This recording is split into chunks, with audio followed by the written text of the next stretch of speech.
Sanando las heridas. Con el Dr. Ron Rocky y la Dra. Nancy Rocky.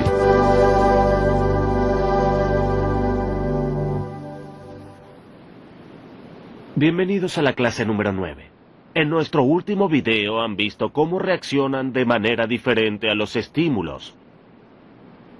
¿Pero están viendo y experimentando los pensamientos y sentimientos que surgen a medida que les llegan cosas diferentes desde el exterior? Recuerden que las otras personas no pueden cambiar las conductas de lo que dicen, o cómo se sienten, o cómo reaccionan a las circunstancias en sus vidas. Solo ustedes pueden cambiarlas. Al comenzar el proceso hoy, avanzaremos otro paso. Hablaremos sobre el ojo de la mente y cómo eso nos afecta a todos los días. En realidad, cómo ese ojo de la mente cambia mientras estamos en el proceso de recuperación. ¡Oh, eso es emocionante! Ajá. Saben, los niños tienen una visión de sus padres. Es una actitud hacia sus padres y por necesidad. Esa actitud, esa visión, esas palabras son: aliméntame, cuídame, sana mis dolores, mejórame. Y algunas veces, quienes fuimos descuidados en la niñez, quienes no tuvimos suplidas nuestras necesidades, aún nos comportamos como niños. Creemos que todos, en especial nuestros padres, son aún responsables de repararnos, de mejorarnos, de sanar nuestros dolores, de cuidarnos económicamente, etc. Una de las cosas que no hicimos durante los años es comprender que no podemos ser reparados desde el exterior a partir de los 5 años. La ciencia demostró que nuestra mente está bien acomodada a la edad de 7, cuando nuestro carácter ya se ha formado. Y aunque nuestros padres hayan dado un giro y hayan tomado responsabilidad y hayan cambiado un 100%, no solucionaría nuestras necesidades. Deben poder ver eso y repararse desde adentro hacia afuera. Es sorprendente que tantas personas que fueron dañadas en la niñez aún tengan esa actitud. Mamá y papá me deben. No me trataron bien en la niñez y lo pagarán ahora que soy un adulto. Lo habrían hecho si me amaran, lo habrían hecho. La ironía de esto es que es un pensamiento de autoderrota. Porque recuerden lo que hablamos en la sesión pasada. Como la mente inconsciente no sabe dónde termina y comienza la otra.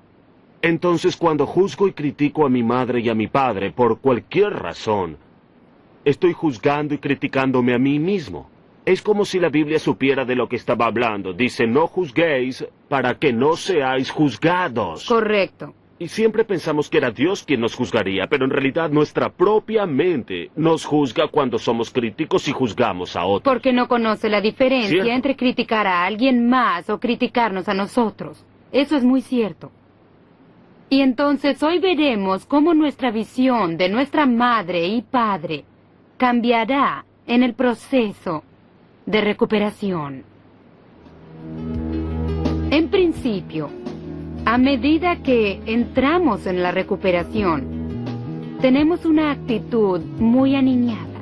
No infantil. No, aniñada. Son conceptos diferentes. Sí, lo aniñado puede recibir ayuda. Infantil es egocéntrico, mirándome a mí, enfocado en mí mismo. Ingresamos en la recuperación con egocentrismo, enfocados en nosotros. Todo el mundo me está dañando y mamá y papá fueron los peores agresores. Y entonces los hacemos responsables de repararnos y responsables de nuestras conductas actuales. Según mi manera de pensar, eso les da a nuestros padres mucho poder. Nos controlan por el resto de nuestras vidas y allí nos quedamos. Pero no me controlaron a mí porque los alejé. Eso es cierto, los alejaste. Pero ¿Pero en eso realidad, te hizo bien? Claro que no. Aún me afectó en mi relación contigo porque me recordabas a mi madre. Sí. Cuando había algo maternal, como preparar un pastel o cambiar las sábanas de las camas, ¿O bañar a las niñas? O servir la comida en la mesa. De pronto yo era tu Madre. madre en lugar de ser tu esposa. Y pagué el precio por lo que ella hizo o dejó de hacer cuando tú estabas formando tu carácter. ¿Y cómo cambia la visión? Primero llegamos a la recuperación de manera niñada y egocéntrica. Mamá y papá, si me amaran, me repararían. Mamá y papá hicieron esto y por eso soy así. Y vemos a nuestros padres como si, aunque estén muertos, debieran de alguna manera mágica repararnos desde la tumba. De alguna manera mágica deben disculparse. Pero la recuperación dice que esto no es necesario. No debemos recibir ningún tipo de perdón. En otras palabras, no debemos perdonar a nuestros padres para comenzar este proceso. No debemos olvidarnos de todo. De hecho, debemos recordarlo todo. ¿Y cómo cambiará esto mi visión? Bien, estoy dispuesto a ver en mi interior y comenzar a entender cómo pienso y cómo siento y por qué. Y lentamente, con cuidado, dejaré de ver a mis padres con los ojos de un niño que dice, repárame, hazlo tú, para ver a mis padres con ojos de adulto. Ahora el adulto dice, bien, sabes, ganas algunas, pierdes otras. Algunos tuvimos padres fantásticos y otros tuvimos mala suerte. Saben, los míos no eran muy buenos, o bien, mi vida debe continuar y supongo que debo pagar el precio por lo que ellos no pudieron darme. Pero eso es solo una parte del proceso de recuperación, porque al final llegamos a un lugar en el que vemos a nuestros padres con los ojos de Dios. Y Dios nos ve, sus hijos, y dice, ¿sabes qué? Tu conducta puede ser mala, pero sí que te amo. De pronto, nuestra visión de nuestros padres cambia. Porque no solo podemos comprender el daño que nos hicieron, sino que sabemos que nuestros padres también fueron dañados. No tenían lo que necesitábamos. Y no puedes dar lo que tú no tienes. Yo necesitaba aceptación incondicional. También tú. Pero mi padre no había recibido eso de niño. ¿Cómo podía darme aceptación cuando estaba repleto de rechazo? Eso es imposible. ¿Cómo llegué a eso? Pues sí, recorrí mi historia personal, pero entonces pude acudir a hablar con mi madre y con mi tía sobre la niñez de mi padre. Y descubrí algunas cosas muy tristes. Primero deben saber que mi padre era una de las personas más inteligentes y talentosas que yo he conocido.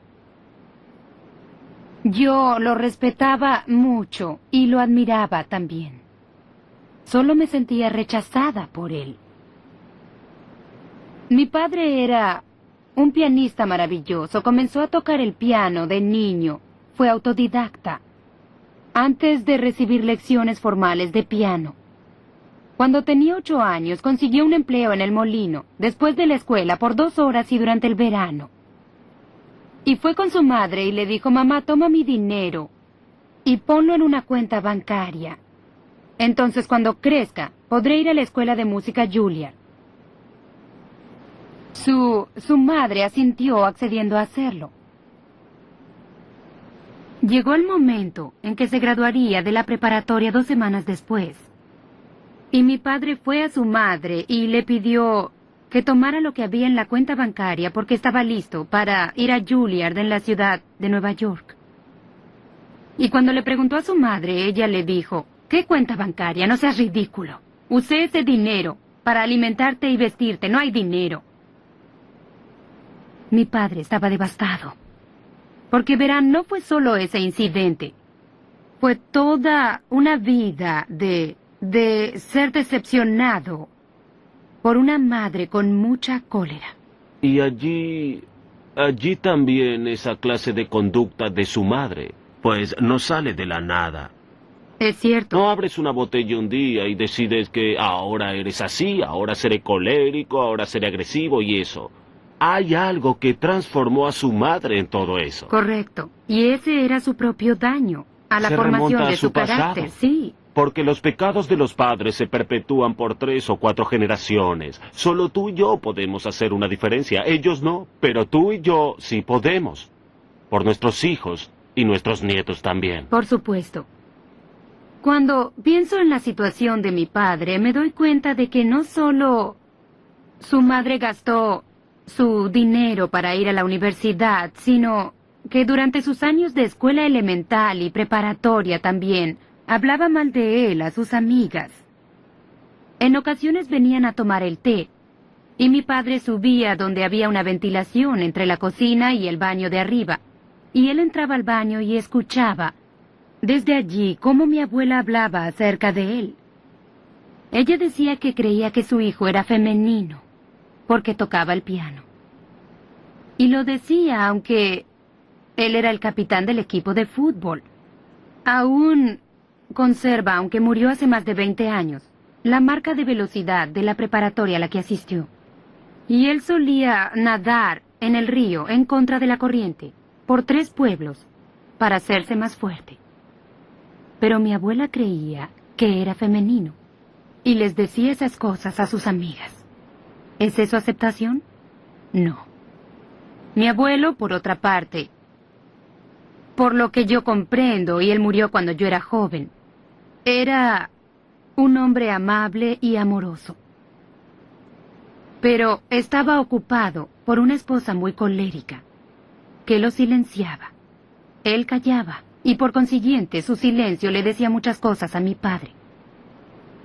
Y entonces él no defendía a mi padre de su esposa.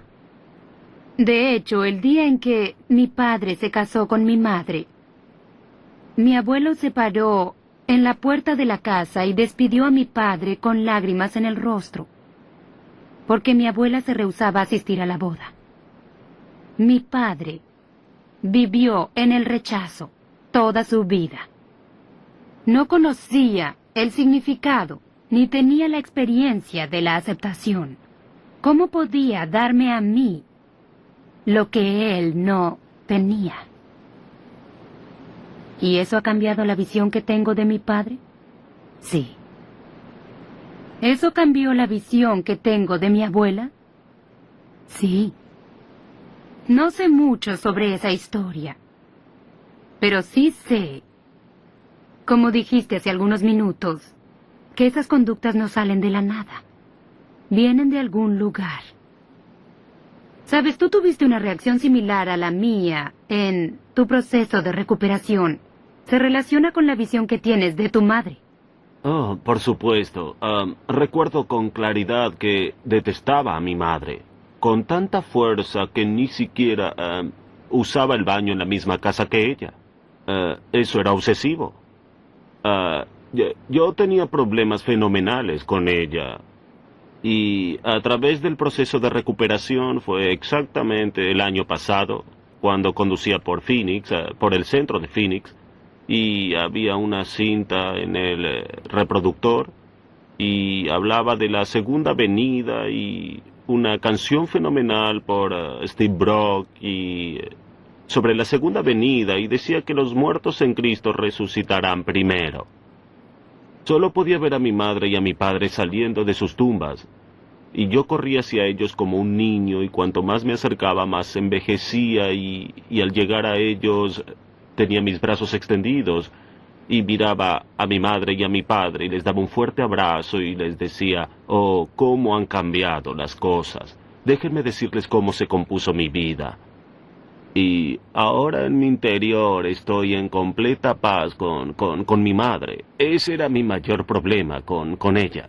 ¿Y sabes qué? También yo tengo completa paz interior, ahora que has solucionado tus problemas con tu madre. Sí, lo interesante es la cereza sobre el pastel de toda esta sanción. Fue cuando comencé a ver que trataba a mis hijas de manera muy diferente. Y cuando solucioné lo de mi madre y comencé a ver el proceso de totalidad, comencé a ver que mi segunda hija se veía como mi madre, y caminaba como ella, hablaba como ella, y deseaba ser pastelera como ella. No me agradaba en nada y ni siquiera lo sabía.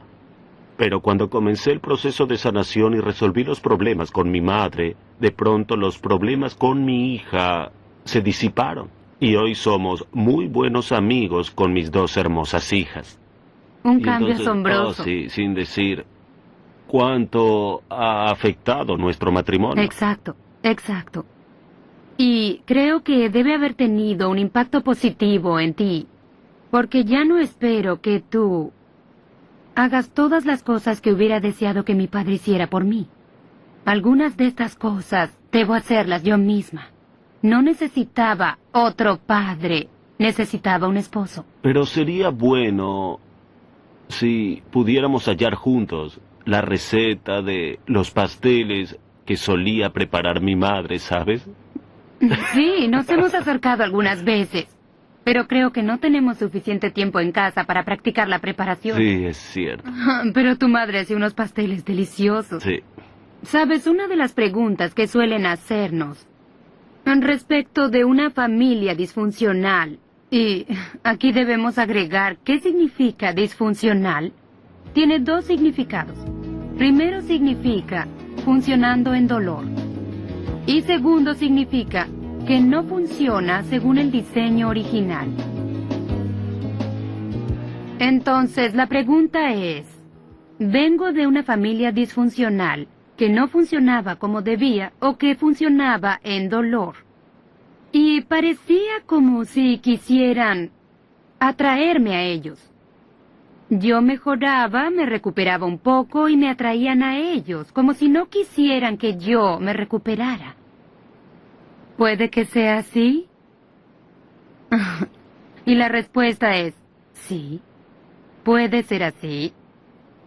Vemos familias que funcionan en dolor, que hacen todo lo posible por retener a sus hijos en el sistema disfuncional de la familia. No conscientemente. No conscientemente. Esta es la manera normal de hacerlo en mi familia. La cólera era la manera de funcionar. Sí. Gritas, aúllas, golpeas la mesa, lanzas cosas. Eso era normal para mí. Y luego conocí a tu familia y se abrazaban todo el tiempo. Me enloquecía. Ustedes eran extraños. Porque para ti eso era algo anormal. No Absolutamente. estabas acostumbrado a eso. Pero ahora me agrada. Lo sé. Y es bueno para mí también. Sí, Porque me agrada. sí, ¿Qué puedo decir? sí. Entonces las familias intentan retener a sus hijos y replican la misma disfunción generación tras generación. Sí lo hacen. Sí. Pero no es adrede. Aunque sí se sienta como si los mantuvieran donde ellos quieren, disfuncionales. ¿Saben el mejor obsequio que pueden darle a sus padres, a sus hermanos, a otros miembros de la familia? Es su recuperación personal. ¿Por qué? ¿Saben? La ciencia médica dice que hay un aura que nos rodea. Otro escritor inspirado lo llamó una atmósfera. Y esa atmósfera contiene nuestro carácter, que es, como deben saber, nuestros pensamientos y sentimientos. De hecho, hay una atmósfera que nos rodea que contiene nuestros pensamientos y sentimientos. Entonces, esa atmósfera afecta a todos con quienes entramos en contacto.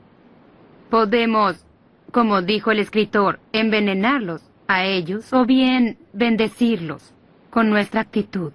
Pues todos nosotros hemos sentido en algún momento, nos acercamos a alguien y algo no se sentía bien allí, no me agradaba esta persona. Es solo, cuanto más te acercas, más te sientes amenazado. Nos alejamos y lo dejamos solo. Pues incluso los perros lo Sí, hacen. claro. Hay personas a quienes no se acercan y lo mismo los bebés. Y suponemos que puede ser por esta atmósfera, este aura. Y como nuestros pensamientos y sentimientos están en esta atmósfera, Si nuestros sentimientos mejoran por la recuperación, si cambian, entonces llegarán a las personas con las cuales entramos en contacto y las bendeciremos, en lugar de lo anterior, que era herirlos o envenenarlos. ¿Qué obsequio tan magnífico pueden darle a su familia cuando escogen la recuperación? Están dándoles el principio de su propia recuperación. ¡Wow! Eso es muy poderoso. En realidad les están dando esperanzas. Dios mío, tal vez pueda cambiar. Sabes, recuerdo, hacia el final de la vida de tu madre. Ella se convirtió al cristianismo. Tú tuviste el privilegio de bautizarla. Y construyó un vínculo muy fuerte contigo. Tú fuiste sus sueños realizados, creo yo. Porque de sus 3 hijos varones, tú pudiste acudir al poder de Dios para cambiar tu vida y entregársela a Él. Y recuerdo hacia el final de su vida, cómo te miraba con tanto amor y adoración. También recuerdo que, supongo que 3 o 4 años antes de que muriera, tuvo una conversación con nosotros sobre lo que sucedería si ella tenía un ataque.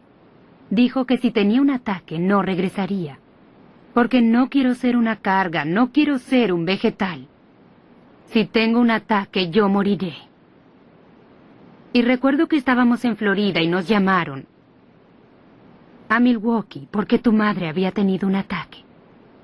Subimos al auto enseguida y conducimos hacia allí. Y lo discutimos en el camino. Sabes que no regresará. Esta será su decisión. Y me pregunto si lo sabía. ¿Tendrá conocimiento cuando lleguemos allí? Casi no lo tenía. Pero recibí el mensaje de sus ojos. Oh, sí. Este es el final, ¿lo comprendes? Sí. Y de alguna manera la confortaba el hecho de que estuvieras allí. El elegido, el pastor. Te habías convertido en el elegido. Y yo era la oveja negra. Sí, eras el rechazado y te convertiste en el elegido. ¡Wow! ¡Qué diferencia! Me recuerda a la Biblia cuando dice, mi siervo eres tú. Te escogí a ti y no te deseché. Y yo recibí el mismo mensaje de tu madre hacia ti en sus últimos momentos de vida. Que eras el elegido. La recuperación es posible. La recuperación es una forma de vida. La recuperación, en realidad, es experimentar el reino de Dios ahora.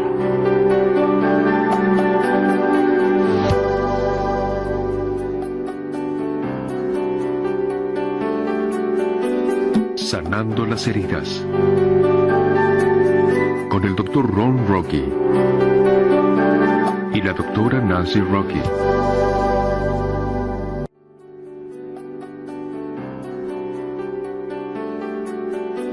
Sanando las heridas.